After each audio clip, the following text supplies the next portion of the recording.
Hello friends, this is workout number 7. We have just one more week of kettlebell workouts.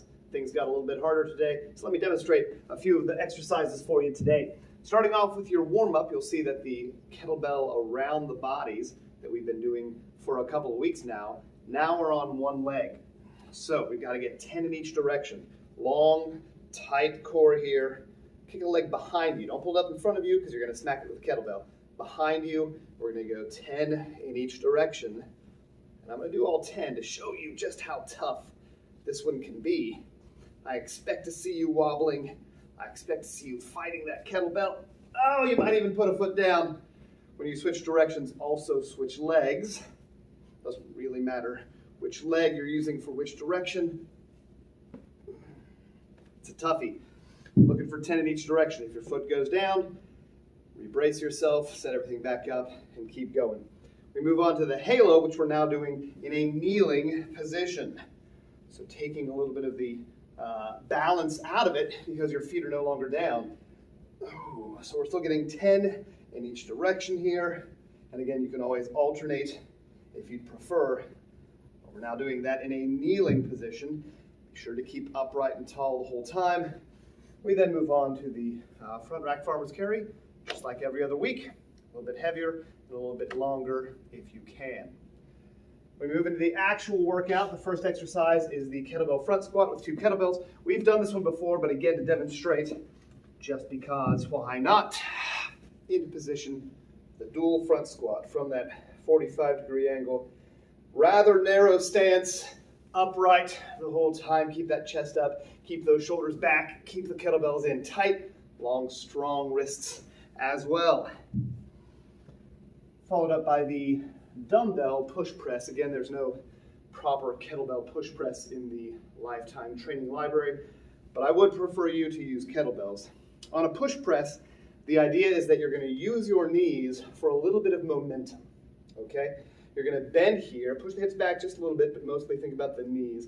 And as you straighten, the power of your legs will accelerate the kettlebells up. Your arms then just have to continue that momentum into the overhead position. As you come down, let your knees and hips absorb that motion and go right back up. I'll show you a few. Again, from that side angle, found that to be the best to see a lot of things. A little bit of a push, up, down, and up. Just like that. Keep that momentum going throughout the 10 reps.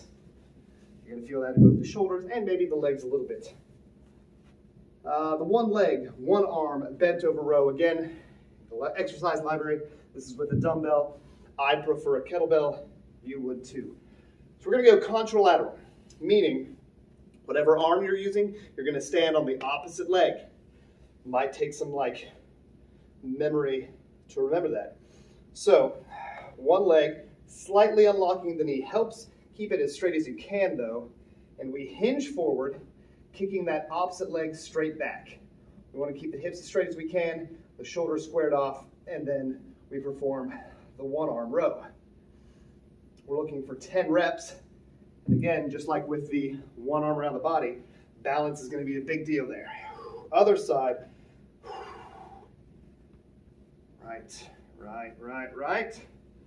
And then pull. Do whatever you need to with the other arm. I suppose bracing against your leg wouldn't be too bad, but I'd prefer it out to the side for balance. For me, it was easier on my right leg for some reason, possibly because I'm right-handed. And then the kettlebell swing, which we've done before. 2-arm swing, 10 reps. Kettlebell farmer's carry, down to your side. Again, heavier and longer than last time. You should be trying to set a personal best now every successive workout. For our abs portion. So you got the 5 main workout exercises, 5 rounds of that if you can. For the abs portion, we've got the kettlebell plank to pull through. Okay, we're looking for 15 on each side now. So again, try to go heavier if you can, but we're also going for more reps. And then finally, the kettlebell press setup. This is the one that I accidentally demonstrated last time. Let me show it to you here. Keeping the feet flat, knees bent. Now we start with the kettlebell up, and as we sit up, we press it up overhead and down. Okay? Now this one looks challenging. It is somewhat challenging, but you can probably do a heavier weight than you think you can, all right? So feel free to do a lighter weight to get a couple of practice reps in, but then go a little heavier than you think you should, because that's not as hard as it looks. Great exercise for both the shoulders and the abs, all right? That's workout number 7, just 2 more, and we're done with our 3-week kettlebell challenge. Good work, guys.